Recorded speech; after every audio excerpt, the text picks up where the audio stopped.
Assalamualaikum warahmatullahi wabarakatuh. Jumpa lagi dengan saya pelajaran IPS pertemuan yang ke-12 yaitu tentang perjuangan mempertahankan kemerdekaan. Ya, masih ingat ya tentunya bagaimana para pejuang-pejuang Indonesia untuk mempertahankan kemerdekaan. Walaupun kita sudah menyatakan kemerdeka, namun ternyata masih banyak tentara-tentara dari terutama Belanda ingin menguasai kembali. Bagaimana rasanya 350 tahun dijajah. 350 tahun itu kalau usia manusia normal 70 tahun berarti 5 turunan punya anak dijajah, anak dijajah. Jadi ada dulu orang tua-tua kita itu hidup selama dalam masa penjajahan dari waktu dia lahir sampai dia meninggal masa penjajahan. Mengapa bisa sampai 350 tahun kita dijajah? Itulah bodohnya Indonesia. Ya, kita dijajah, justru malah banyak juga orang-orang Indonesia yang membantu Belanda mengenai tentang dia menguasai Indonesia, dibantu. Dikasih upah lebih banyakkan dikit, dia membantu. Dia merelakan atau dia seneng negara kita dijajah, yang penting dia aman. Itulah watak-watak orang Indonesia pada waktu itu, yang mudah-mudahan sih jangan sampai ada lagi yang seperti itu. Yang lainnya berjuang mempertahankan kemerdekaan, tapi di sisi lain mereka membantu Belanda untuk memuluskan jalannya dia menguasai wilayah Indonesia. Baiklah anak-anak semuanya, kita mulai saja. Tujuannya nggak usah ya, udah dijelaskan waktu udah. Ya. Ya, konflik antara Indonesia dan Belanda. Kita selalu ada konflik terus dengan Belanda, ya, karena Belanda itu sampai dengan Indonesia merdeka masih belum mau lepas dari Indonesia. Bahkan dia ingin menguasai satu wilayah, ya, itu dulu Irian Jaya. Dulu namanya kan Irian Barat, sekarang Irian Jaya, kemudian sekarang Papua. Itu dulu menjadi incaran negara Belanda karena Belanda nggak mau pergi dari negara wilayah tersebut walaupun kita sudah menjadi bangsa yang merdeka. Nih, faktor penyebab terjadi konflik antara Indonesia dan Belanda. Yang pertama, Sekutu dan Nika melakukan provokasi dan teror terhadap bangsa Indonesia. Kemudian timbulnya semangat anti kolonialisme di kalangan rakyat Indonesia, pokoknya anti penjajah. Semua Indonesia menyatakan kita anti penjajahan, siapapun yang masuk tidak boleh. Ya, apalagi kita baru merdeka, itu masih semangat-semangatnya itu. Dan kemudian penyebab yang ketiga karena Belanda mengadakan agresi atau serangan kepada wilayah Indonesia. Nih. Pada tanggal 16 September 1945, rombongan Sekutu mendarat di Tanjung Priok dengan menggunakan kapal Cumberland yang dipimpin langsung oleh Laksamana Muda W.R. Petersen, yaitu Nika, kemudian oleh Van der Plas yang mewakili Haji Van Mook, kepala Nika. Nika itu adalah ini ada ya. Nika adalah pemerintahan sipil Hindia Belanda mengatasnamakan Nika. Nah, dialah yang pingin kembali menguasai Indonesia 16 September loh. Padahal kita 17 Agustus merdeka, sebulan. Sebulan berikutnya mereka datang ya dengan rombongan Nika yang ingin menguasai kembali wilayah Indonesia. Sekutu menugaskan sebuah komando khusus untuk mengurus Indonesia dengan nama AFNAI ya, yang dipimpin oleh Sir Philip Christensen yang tugasnya adalah menerima penyerahan kekuasaan dari tangan Indonesia yang tadinya Indonesia dikuasai oleh Jepang kemudian diserahkan oleh pihak Sekutu. Nah, dia datang tanggal 16 Agustus 16 September tuh. Terus kemudian membebaskan para tawanan perang dari dan interniran Sekutu. Jadi orang-orang yang ditahan oleh pihak Jepang, nah Sekutu datang dilepas-lepasin itu. Terus kemudian melucuti dan memulangkan tentara Jepang, melucuti itu berarti Jepang yang masih di Indonesia yang masih menggunakan senjata, diambilin tuh senjata-senjatanya. Dan menyuruh tentara Jepang suruh pulang kampung. Terus memulihkan keamanan dan ketertiban serta mengadili para penjahat perang. Sebenarnya tugas Sekutu itu benar. Namun karena ada Nika di sini yang menjadi provokator sehingga muncullah kemarahan rakyat Indonesia pada waktu itu. Ya, ini diantaranya ya. Nah, pertempuran-pertempuran tersebut di berbagai daerah. Yang pertama ada pertempuran di Surabaya yang terkenal dengan peristiwa 10 November, ya. Kemudian ada yang di Bandung, ada namanya Bandung Lautan Api. Kemudian di Bali adanya Perang Margarana. Terus di Manado ada pertempuran Manado, pertempuran Ambarawa, ya, pertempuran Medan Area dan segala macamnya. Baiklah, kita akan bahas satu persatu mengenai berbagai pertempuran atau perjuangan rakyat Indonesia di dalam negeri untuk mempertahankan kemerdekaan dari serangan orang-orang yang ingin menjajah kembali negara Indonesia. Ya, yang pertama, nih, ya, pertempuran heroik di Surabaya pada tanggal 10 November 1945. Ya, yang mana kedatangan sekutu yang dipimpin oleh Jenderal Malabi, ya, itu awalnya dia mendarat di apa namanya di Surabaya. Kemudian karena kedatangannya itu awal disambut baik, tapi ternyata kedatangan itu ingin menguasai kembali, maka timbullah pertempuran di sana. Ya. Kemudian dalam pertempuran tersebut, pimpinan sekutu yang bernama AWS Malabi, Jenderal AWS Malabi atau pimpinan sekutu itu ternyata dalam pertempuran itu mengalami kekalahan, dia ditembak kemudian mati, ya, sehingga munculnya kemarahan pihak sekutu dan juga nikah itu terhadap bangsa Indonesia. Dan kemudian yang kedua, ya, di mana Hotel Yamato itu yang tadinya bendera merah putih dikibarkan digantilah oleh tentara Belanda menjadi merah putih biru, ya. Akhirnya rakyat Indonesia naik lagi, ganti lagi merah putih, birunya disobek. Kemudian Belanda naik lagi, tambahin biru lagi. Begitu seterusnya sampai terjadi pertempuran yang berkepanjangan, akhirnya melibatkan banyak orang-orang yang meninggal di sana. Ya, nih pertempuran yang memakan korban cukup banyak, sehingga pada tanggal tersebut, ya, peristiwa tersebut dan tanggal tersebut diperingati sebagai Hari Pahlawan, di mana rakyat Surabaya atau arek-arek Surabaya, ya, itu memperjuangkan bendera merah putih supaya tidak menjadi bendera merah putih biru. Kemudian Bandung Lautan Api itu 23 Maret 1946. Di mana pada waktu itu para pemuda-pemuda Bandung atau masyarakat Bandung sedang senang-senangnya atau gencar-gencarnya merebut senjata dari kekuasaan dari tangan Jepang. Oleh pihak sekutu, senjata hasil perusahaan tentara Jepang itu disuruh menyerahkan, ya, disuruh menyerahkan. Ayo rakyat Bandung itu senjatanya serahkan lagi ke pihak sekutu. Nah, karena rakyat Bandung merasa negara sudah merdeka, sekutu, lu nggak usah ikut campur. Ini sudah Indonesia menjadi bangsa yang sudah merdeka, gitu kan? Dan gitu juga sekutu bahkan mengancam atau mengultimatum agar rakyat Bandung meninggalkan kota Bandung. Tuh. Kita sudah merdeka, kita diusir, gitu kan? Nah, sebagai rakyat Bandung nggak rela apabila nanti sekutu masuk lagi ke wilayah Indonesia atau penjajah Belanda masuk lagi ke Indonesia. Maka apa? Sebelum mereka meninggalkan kota Bandung, maka para pemuda-pemuda Indonesia itu membakar kota Bandung.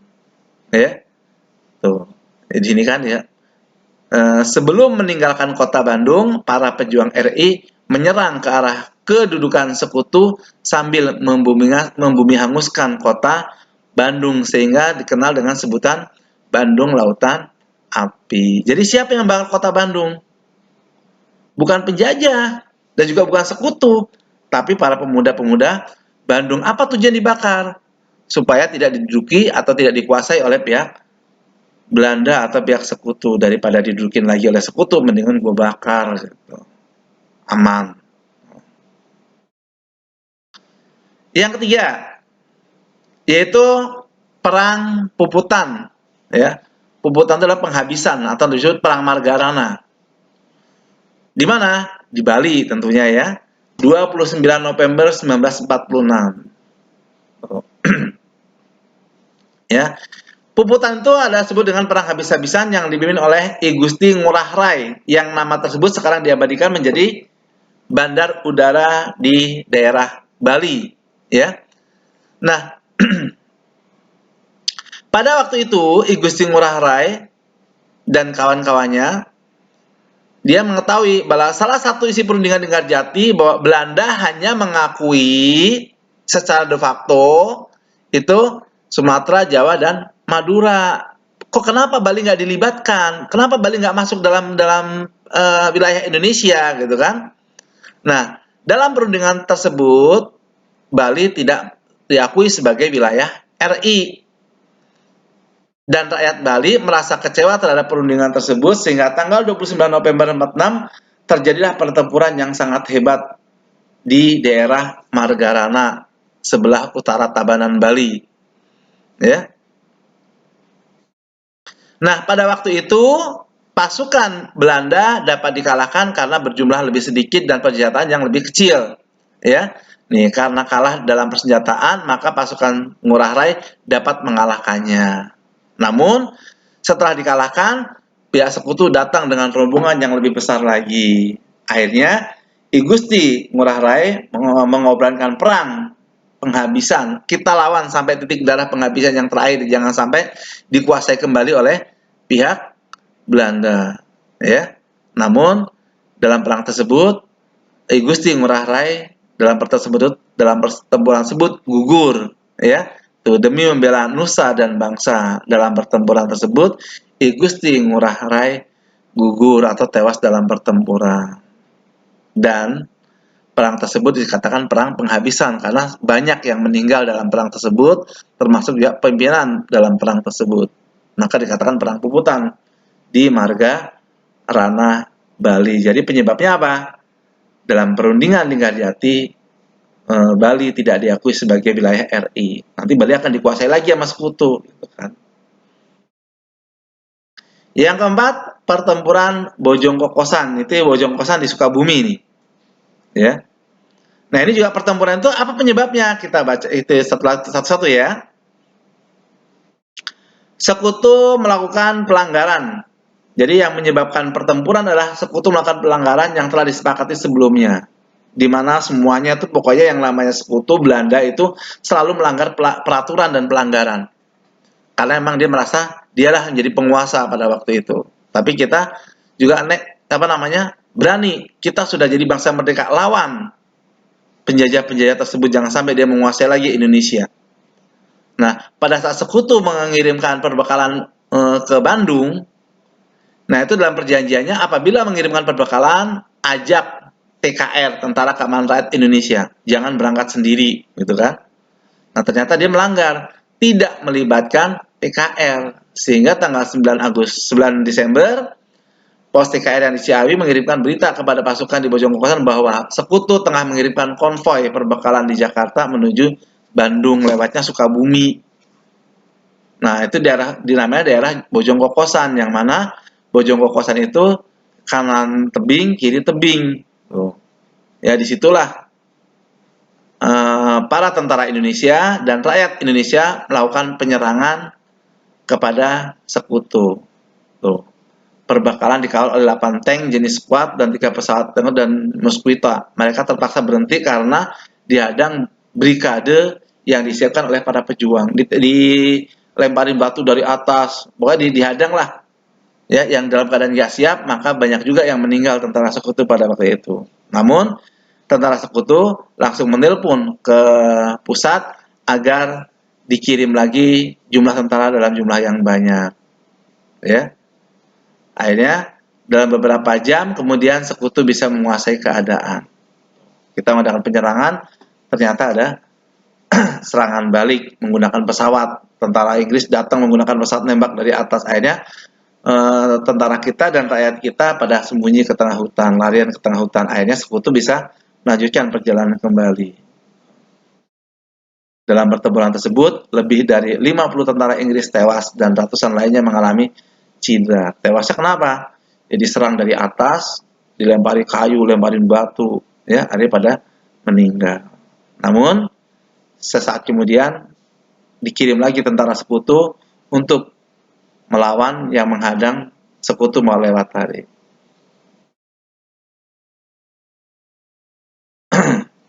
Nah, di situ Sekutu memprotes markas besar ya terhadap Perdana Menteri Sultan Syahrir, namun tidak dihiraukan ya. Sudah dia yang salah, gitu diiniin, dia malah istilahnya protes, nggak dihiraukan.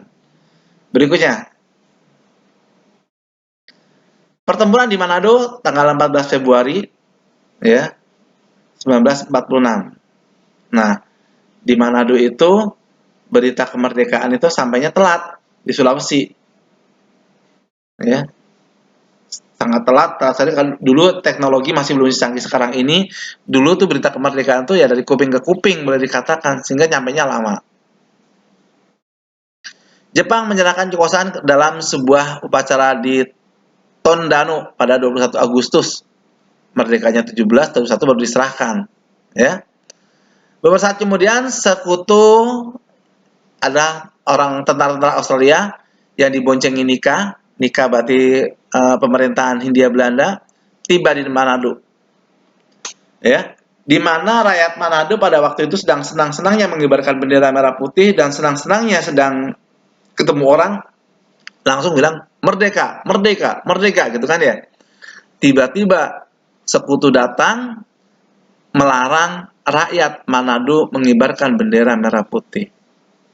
Marahlah rakyat Manado. Enak aja gue udah merdeka disuruh nurunin bendera, lu siapa gitu kan. Akhirnya timbullah pertempuran di situ, ya.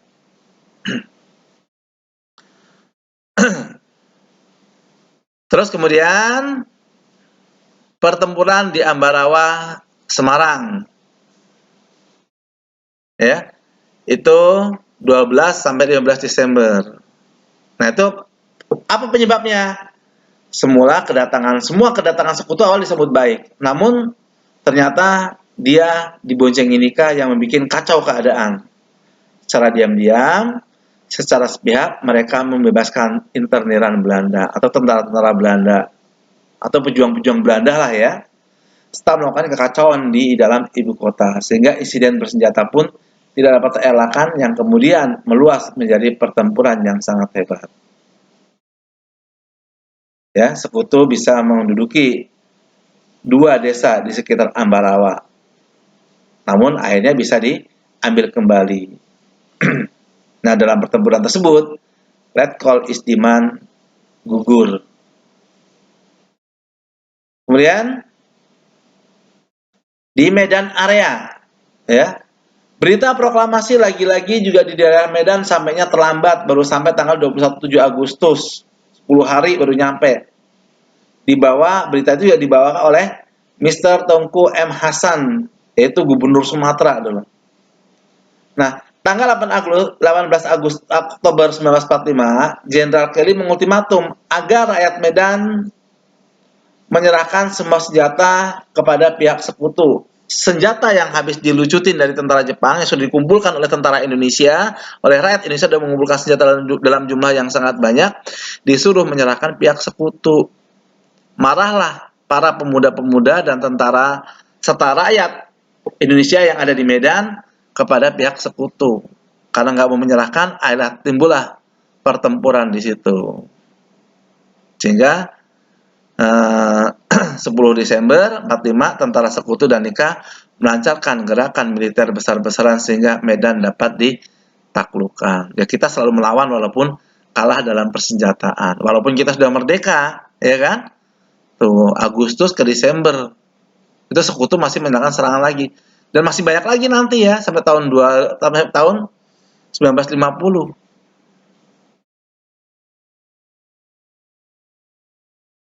Ini peristiwa 10 November di Surabaya, anak-anak dan rakyat sudah pada pergi semuanya. Dan ini peristiwa Bandung Lautan Api 1946 di mana rakyat Bandung melakukan serangan sebelum dibumi hanguskan kota Bandung. Nah, insiden bendera di Hotel Yamato di mana rakyat Indonesia mengibarkan bendera merah putih, kemudian diturunkan oleh pihak Belanda, diganti merah putih biru. Di hotel inilah terjadi banyak korban jiwa, baik dari Indonesia maupun dari pihak Sekutu. Dan inilah Bung Tomo yang selalu memberikan semangat kepada area-area Surabaya untuk mempertahankan kemerdekaan RI. Belum lama ya diangkat jadi belum lama diangkat jadi pahlawan. Baiklah anak semuanya, demikianlah materi untuk pertemuan yang ke-12 ini. Sampai ketemu di pertemuan yang akan datang. Terima kasih. Wassalamualaikum warahmatullahi wabarakatuh.